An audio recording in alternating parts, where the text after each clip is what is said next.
উপকরণ দিয়ে ছাতুর শরবত বানিয়ে খান গরমকালে। এটাও একটা সামার ড্রিঙ্কস।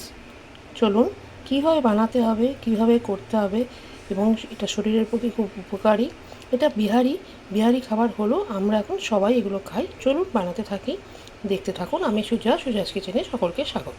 এই গরমে ছাতুর শরবত খেয়ে খান, আমরা বাঙালি বলি পান করুন।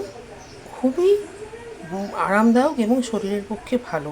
সেই জন্য কী করেছি, এই গ্লাসগুলোতে প্রথমে ডিজাইন করার জন্য আমি এটার মধ্যে একটু এভাবে ঘুরিয়ে নিচ্ছি। দেখুন মুখগুলো হয়ে গেল।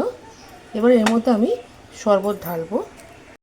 এভাবে ডিজাইন করার জন্য মুখটা এভাবে শরবত ঢালার জন্য আপনি করে নিতে পারেন। এবার শরবতটা যেটা বানিয়েছি তার মধ্যে আমি 6 চামচ,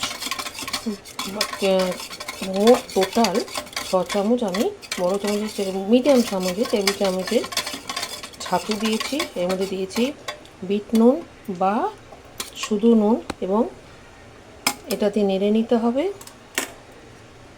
পেঁয়াজ দিয়েছি, আর এবার এটাকে এর মধ্যে আমি ঢালবো।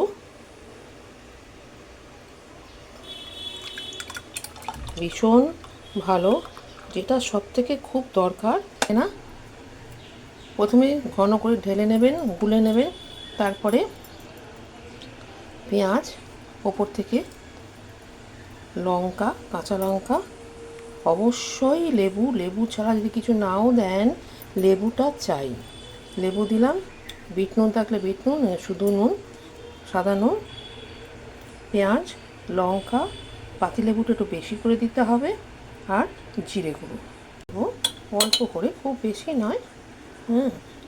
জিরে গুঁড়ো, যেটা সবগুলোই কিন্তু গরমকালে শরীর ঠান্ডা করার। এবার এটা দিয়ে আমি একটু গুলে দিলাম।